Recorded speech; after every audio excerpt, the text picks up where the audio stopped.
Hey there, Heather, ho there, it's Jeff Diamond welcoming you to yet another Cutter Top 10 NHL style list. Today, as I rock the Toronto Maple Leafs sweater, yes, with a turtleneck, even though it's in May, we're going to be looking at the top 10 NHL coaches of all time because coaching is sometimes more important than anything else.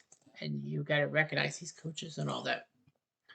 By the way, uh, two of these 10 coaches have coached the Toronto Maple Leafs in a way. So, anyway, let's get to it. Number 10 is Barry Trotz. Barry Trotz will be remembered always as being the longtime coach and GM for the Nashville Predators once they started in the league in 1998. Trotz helped Nashville get to the Stanley Cup Finals in 2017. Or was he around when they were in 2017 with Nashville? I don't know. But yeah, he was a make man for Nashville. And then somehow, in some way, he became the head coach of the Capitals in their 2018 Cup run, beating Vegas and getting him a Stanley Cup. So he was known for his consistency, adapt, adaptability, and lots of other adjectives I can't pronounce. Number 9 is Ken Hitchcock, known for his defensive systems, which worked. There's a few other guys like Pat Burns, whose systems didn't really work. Hitchcock helped Dallas win a Stanley Cup in '99 and got 800 career wins. Ken Hitchcock was a junior coach for Kamloops in the WHL, or the Western Hockey League, and helped them win a few Memorial Cups. That's a big trophy for the junior teams. Unfortunately, Hitchcock at one time could only do coaching practices with boots on because he was over 400 pounds. He lost a good chunk of weight. Thank goodness for that. And he worked his butt off and got Dallas the '99 Stanley Cup. And he helped them get a cup. So what's there to not like? Number 8 is Joe Quenneville. Now this is a little bit low on this list because of what Coach Q did in the whole Chicago scandal. The fact that few former Blackhawks players who really, I think their identities weren't had, but they weren't really star players, said that, there's a systematic thing of abuse and all that. And Coach Q didn't do much about it. It was so bad that not Scotty, but Gary Bettman decided to boot him from the NHL. He's now the coach with the Ducks, and a lot of people were shocked he was even allowed to coach again. But Quenneville has led the Ducks to the second round of the playoffs, so why not? Well, he won 3 cups as head coach of the Blackhawks. He was part of he was the assistant coach for Colorado, and then he went to coach St. Louis, and then he went to Chicago, and Coach Q did his job in the 2010s, leading the Blackhawks from that 49-year drought of the Stanley Cup to 3 titles in the 2010s. So yeah, he's done well, and maybe he'll do well for the Ducks. Maybe. Number 7 is Glenn Saver. Ranger fans will not like me saying that, but Glenn Saver was a great coach and all that. Sure, he didn't coach after 1990, after giving the reins to Ted Green. But anyway, he coached Saver to four. Saver coached the Oilers to 4 cups in 5 years. So he was the main guy who could keep Messier, Gretzky, Curry, Tikkanen, Fuhrer, Ranford, not Ranford, but Moog, and a lot of other people, even Yaroslav Puzar, together. And yeah, it was the dynasty, 4 cups in 5 years, which should have been 5 out of 5 if it wasn't for Steve Smith's play in 1986, 4 decades ago. But I mean, come on. Gretzky gave Steve Smith the Stanley Cup and an apology, and the Oilers fans still booed the shit out of him. Why? I don't know. But anyway, yeah, Glenn Saver was the main guy giving Ted Green the reins to the team for the 1990 Cup final and all that. But, he became a good GM. Not in New York. Number 6 is Jacques Lemaire. Jacques Lemaire was known for strategic innovations, and he helped the Devils win the Stanley Cup and had the league's defensive play. Jacques Lemaire was a great player for the Habs and was the hero in 1977, winning the Stanley Cup in overtime. Yeah, Jacques Lemaire was good and all that. He actually coached the Habs for a bit in the 80s. They let him coach, what year was it? Was it 84? He coached the team?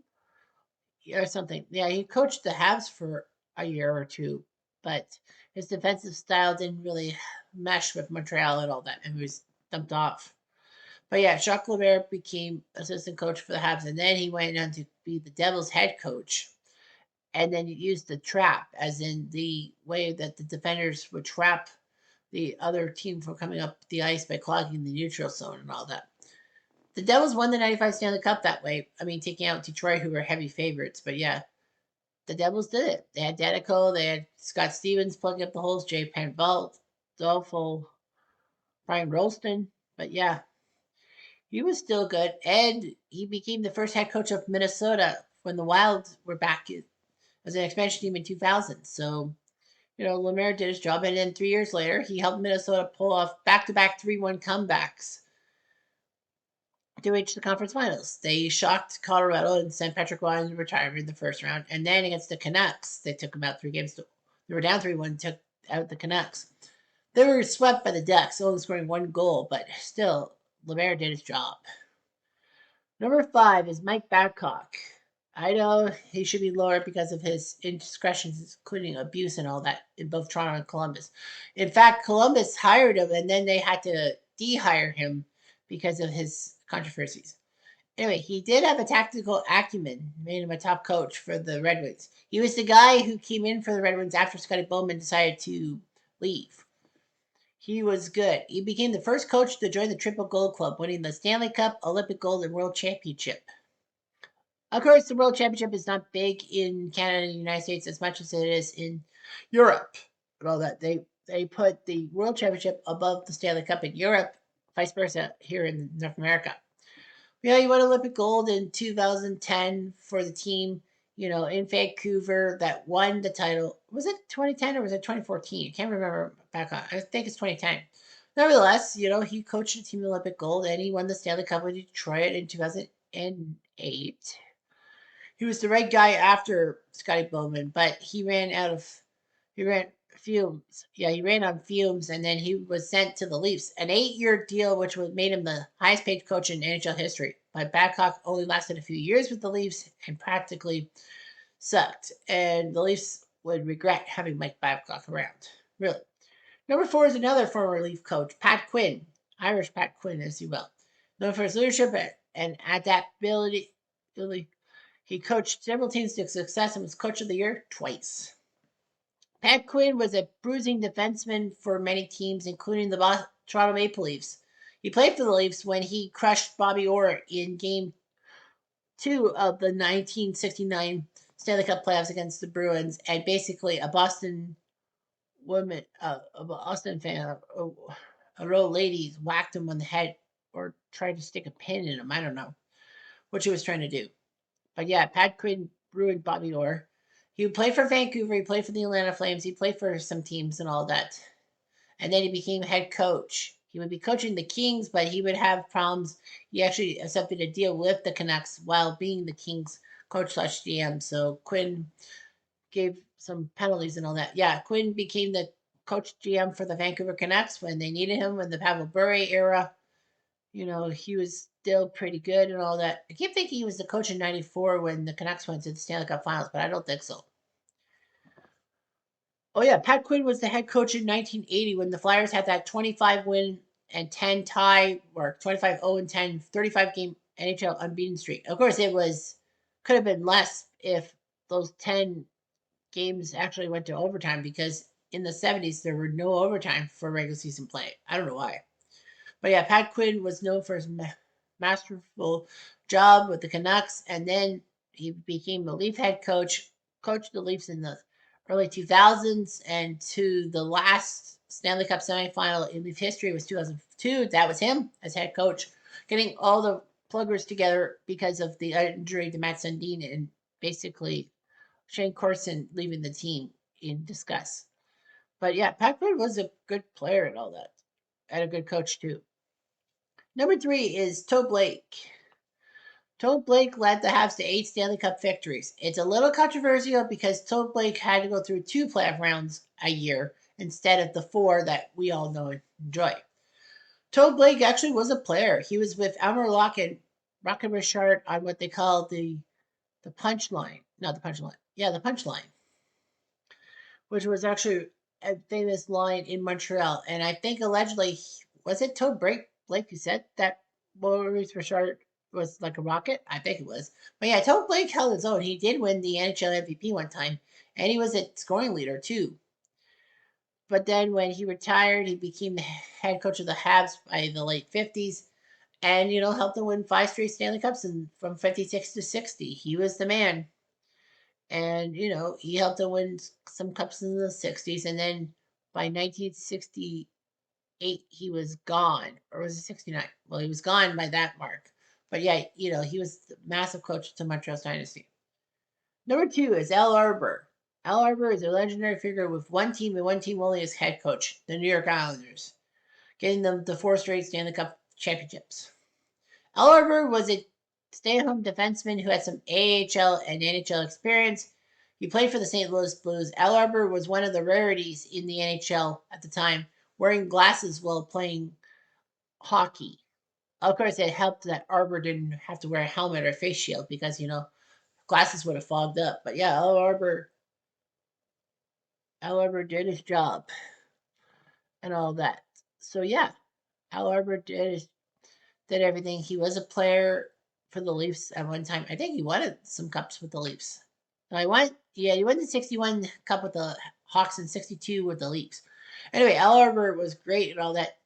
He got his chops with St. Louis, and then the Islanders needed a head coach after 2 head coaches, I can't remember who the first coach was. But anyway, yeah, 2 coaches in the first year. It didn't work out. Arbor came through in 73 for the Islanders and led the Islanders to an upward trajectory towards the Stanley Cup Finals in 1980, beating Philadelphia, who was supposed to win despite having, they had that 35-game unbeaten streak. 1981, taking care of Minnesota, who were a massive underdog, if you will. 82, the Canucks, coming out of that wacky Campbell Conference style. Oilers easily took care of them. In 83, they swept the Oilers, but in the process, the Oilers remembered what it was like to win the Stanley Cup, so they used all of that and won the series in 4 straight. In 1984, by no small feat was Al Arbor terrible after that. He was decent. In 1988, he decided to retire, and then he came back in 1991, was it? Like, as the other head coach? And he coached the Islanders, the 93 Islanders, to beating Washington in the first round. That was when Pierre Turgeon was given a dirty hit by Dale Hunter, costing Dale Hunter 21 games of the next season. And also, shocking, the Pittsburgh Penguins in Game 7 in Pittsburgh in the second round. The Penguins were supposed to meet LA or Toronto, so we might have seen Mario versus Belfort Part 3. But yeah, the Oilers shocked the Penguins in the second round. David Folek, of all freaking people. And Al Arbor was behind the bench. He left after 94, but yeah, he was an Islander icon and had 1,500 games as head coach of one team, and that's the Islanders. And finally, number 1, without a freaking doubt, is Scotty Bowman. 9 Stanley Cups as a head coach, set numerous records for wins, and he had some great teams and all that. He rubbed some players the wrong way, but lots of coaches do that. It's just how you basically handle it. Scotty Bowman actually had an injury in junior hockey, and then he turned himself into a coach for Peterborough. And then the St. Louis Blues gave him a shot in the late 60s. And Bowman helped the Blues get to 2 straight Stanley Cup finals in 1969 and 1970. So, yeah, the Blues actually went to 3 straight Stanley Cups because of the NHL's format in the first 3 seasons of the Great Expansion. The original 6 teams would be in one division, and the other division would be of the 6 expansion teams. And St. Louis won every time. Bowman used his knowledge to prop up Montreal after the Al McNeil situation, in which he basically pissed off French Canada by benching Henri Richard. So Scotty Bowman got a chance to play for coach Montreal, and it worked out. He had a massive system. He had legendary players like Dryden, Cournoyer, Beliveau, Lafleur, Schutt, Lambert, Robertson, Gady, Serge Savard, Guy Lapointe, and yes, that idiot Mario Tremblay. But the fact of the matter was that, he made everything click together, and they did win 60 games in 1977, which was amazing, which was the record until those pesky Red Wings broke it in 1996. But the Red Wings had one advantage, just like Tampa in 2019 and Boston in 2023. overtime. Montreal did not have the luxury of regular season overtime when Bowman was head coach of the Canadiens. He famously stepped down in 1979 because he was offered the job to be GM of Montreal, but Irving Grudman somehow took it. So Bowman, was upset and decided to leave. He almost became a Leaf head coach and general manager, but he knew that Harold Ballard was going to make a mistake and basically be surveillance on him. So he decided to take the job, coach GM job with Buffalo, did okay, and then went into broadcasting for Hockey Night in Canada. Became an assistant coach for Pittsburgh, won the cup with number 91 as an assistant coach, but became head coach when Badger Bob Johnson was sick and had to go to the hospital. But Badger Bob never made it out of the hospital. He ended up dying, and Scotty Bowman, who was named interim coach of the Penguins, had the interim tag ripped away, and he won the cup in 92 with the Penguins as head coach. After 93, he would leave the Penguins, surprisingly, and head to Detroit, who needed to keep their culture alive. So he went to the Red Wings, helped them out. 94 was supposed to be a good year for them, but they fell in the first round to the freaking San Jose Sharks. And then in 95, they got to the final, but lost to the Devils in Jacques Lemaire's system. 96, he led them through the 62-win season, but they couldn't beat the Avalanche in the conference finals through hook or by crook. But 97, it all came together. They swept the Flyers. They got rid of Lindros and Hackstall. And finally, Bowman won the cup for the Red Wings, and the Red Wings ended that 42-year drought. He won in 98 and 2002 and left after 9 titles. And, he's kind of, he won a few cups as a visor for the Chicago Blackhawks because his son, Stan Bowman, was the head coach was the GM of the Blackhawks. So Scotty Bowman will always be number one in everyone's heart. Anyhow, I'm Jeff Diamond.